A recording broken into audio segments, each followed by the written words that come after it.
Good morning, Lizzy. Look, look what I found on the floor. It's such a hot day, so shadows are really appropriate. Let me think. Let me think what I could do with it. In tracing the shadows, I really had fun with a type of a pencil called graphite. If you would like to try to trace, you can even use crayons, pencils, markers. It really doesn't have any range of what you have to do other than capture the shadow your own way. I really look forward to seeing how you capture your shadows. Nitza, the video you sent me this morning was so inspiring. I loved the way that you used the sunlight to create shadow drawings. And I was wondering whether we had any artists at the studio who have worked with shadows before.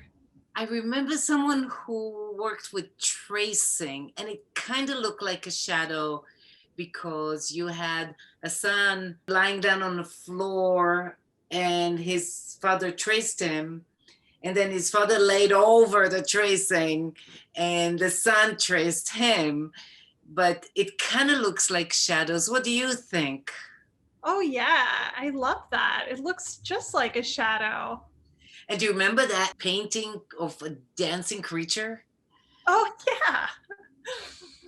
I like that one because his shadow is the same color as himself. I love that it matches.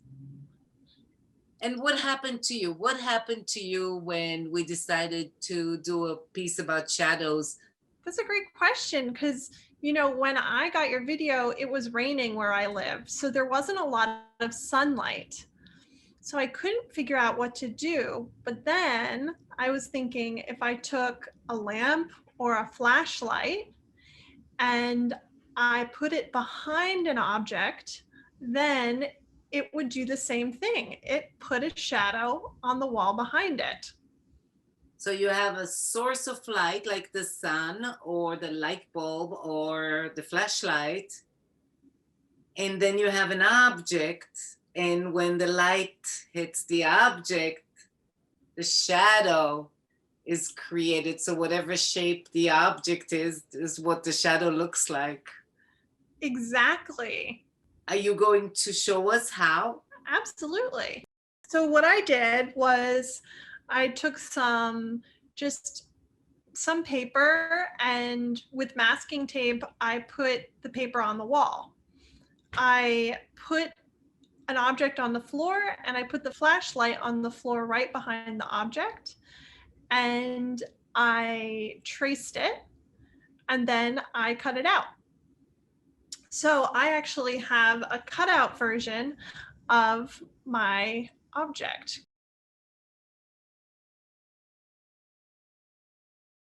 Can you tell what it is? Hmm. I wonder if it was a dog. You got it. Is that the same type of dog that Billy is? Yep. So this is a greyhound that Ishan gave me Wow, after I got Billy, my dog. that's amazing. Would you like to guess what's on my shadow? Yeah. Oh my gosh. Well, what it looks like to me in this drawing is a camel with some trees. You are halfway right. The camel is made out of olive wood, and I brought it here from Israel. Cool. And the trees, Oh my gosh, they're just flowers. They're not trees. I'll show it to you again. Now you could see it. Oh, now I see it. What I like about this is that in the drawing, it really changes the way it looks because it makes the flowers look bigger than the camels, which is why I thought they were trees. Especially if you can set up your own composition. If you find a source of light and you place objects, you can decide where to put the paper, where to place the object. So you're creating a composition. And I would like you to send me some. Please send it to aimnitza@gmail.com and I'll share it with Lizzy. Maybe we'll do a whole video about your shadow. Bye bye. So long.